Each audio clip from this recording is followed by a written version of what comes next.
चढायचं नाही. रायगड हे आपलं तीर्थक्षेत्र आहे. रायगड हे पिकनिक पॉइंट नाही. लाखो शिवभक्त आले ही माती आपल्या कपाळाला होतात की रायगडावर खडे पसरले शिवरायांच्या पायी आणि हेच आपले हिरे मानके दुसरी दौलत नाही. की रायगड किल्ला पायी चढल्याशिवाय गडाचं महत्व समजत नाही. रायगडाचा बुलंद असताना महादरवाजा पाहिला तुम्ही. महादरवाजा पाहत असताना दोन बुरुज आहेत, एक जय बुरुज आणि एक विजय बुरुज आहे. त्याच्यावर शिल्प कोरलेले आहेत. सिंह आणि हत्ती आहे. सिंह म्हटलं की शिवराय, हत्ती म्हणजेच औरंगजेबाच्या बलाढ्यशाही होत्या. आदिलशाही, निजामशाही, मुघलशाही, कुतुबशाही यांना राजांनी आपल्या पायात दाबलंय. हे शिवाजी महाराजांच्या पराक्रमाचं प्रतीक हे रायगडाच्या बुलंद अशा महादरवाजा कोरले टाका. हे किल्ल्याची उत्तरेकडची बाजू आहे. रायगड रोपे प्रकल्प किल्ल्याच्या दक्षिणेकडे गडाची मागची बाजू आहे. हा रायगडाचा पूर्ण परिसर 100 एकरामध्ये गड मोठा आहे. की रायगड हा पूर्ण पाहायचं म्हटलं एक दिवस पाहिजे गड बघायला. रायगडावर फिरण्यासाठी 45 पॉइंट आहेत, 11 तलाव, 84 टाक्या आणि 350 महाल या गडावर बांधले महाराजांनी. रायगडाचं मूळ नाव होतं इतिहासात रायरीचा किल्ला होता.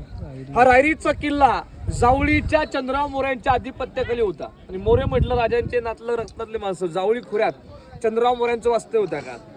ते आदिलशाहीकडे चाकरी करायचे आणि शिवाजी राजाने पत्र पाठवले, मोरे तुम्ही आपल्या स्वराज्यात सामील व्हा आणि आपण हे स्वराज्य स्थापन करूया. मोऱ्याने पत्रात म्हटलं महाराजांना, या जावळी खोऱ्यातले खरे राजे आम्ही आहोत. याल जावळी तर जाल गवळी. की उद्याचं असेल आजच्या तुमच्यासाठी दारुगोळा आणि तोफखाना आम्ही सज्ज केला. मोऱ्यांनी शिवाजी राजांना युद्धात चॅलेंज केलं आणि शिवाजी महाराजांनी हा गड जो आहे हा 15 मे 1656 मध्ये आपल्या स्वराज्यामध्ये सामील केला शिवाजी. आणि या रायगडाची, या रायरीची पाहणी केल्यानंतर शिवाजी राजे म्हटले आपल्या पंतांना, पंत होते मोरोपंत पिंगळे. राजे म्हणतात, पंत पंत गड बहुतच खोट, चौथर्प गडाचे कडे टाशिल्याप्रमाणे, गाव दीडगाव उंच आणि पर्जन्य काल या कड्यावरती गवत उगवत नाही, धोंडा ताशी वेकच आहे. आणि दौलताबाद हा पृथ्वीवरती चखोट गड खरा, परंतु उंचीने तोडका. दौलताबादच्या दशगुण उंच ऐसे देखून आपले महाराज संतुष्ट झाले आणि बोलिले की तख्तात जागा हाच गड करावा. तख्त म्हणजेच स्वराज्याची राजधानीसाठी महाराजांनी या गडाची निवड टाकली. की रायगडाची बांधणी केली. ते किल्ल्याचे बांधकाम खात्याचे प्रमुख, त्यांचं नाव होतं हिरोजी इंदुलकर. 14 वर्षामध्ये हा रायगड किल्ला बांधला. या 14 वर्षा काळात या रायगडावर 350 इमारती बांधल्या त्या काळात.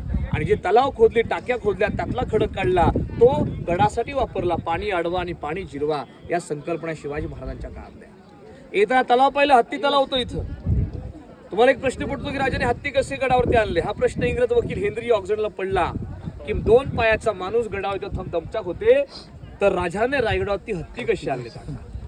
इंग्रजाने हा प्रश्न आपल्या रोजनिशीत लिहिला.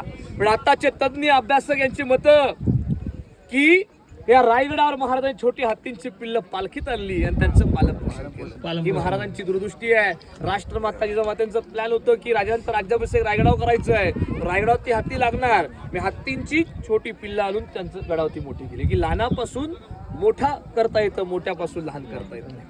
गडदैवत शिरकाई मातेचं इथे मंदिर आहे. शिर्क्यांचं कुलदैवत छत्रपती संभाजी महाराजांच्या पत्नी होत्या येसुबाई यांचं कुलदैवत हे मूर्तीचे अष्टभुज आहे. आणि जवळपास गाव आहे शिरकोली, म्हणजे शिर्के घरातली कुलदैवता रायगडावर शिरकाई मातेचं मंदिर इथे आपल्याला प्रथम दर्शन घेतलेलं आहे. हत्ती तलावाच्या बाजूला एक टाकं होतं, हनुमान टाकं होतं पाण्याचं इथे. रायगडाच्या पण 4ही बाजूला डोंगर आहेत, गडकोट दिसतात, सह्याद्री पर्वत. रायगड एक अभेद्य, रायगड एक बेलाक आणि बुलंद असा किल्ला आहे. याला कोठेही सह्याद्रीची रांग जोडलेली असल्यामुळे कोकण प्रांतामध्ये शिवाजी महाराजांनी गडाची निवड केली. गडाचं नाव होतं रायरी ताकात होतं. आपण पाहिलं वातावरण चांगलं असेल तर 8 किल्ले तुम्हाला दिसतात रायगडावर. बोला पुण्यश्लोक छत्रपती शिवाजी महाराज की जय. जय भवानी, जय शिवाजी. आता आपण रायगड किल्ला पाहायला सुरू करतो.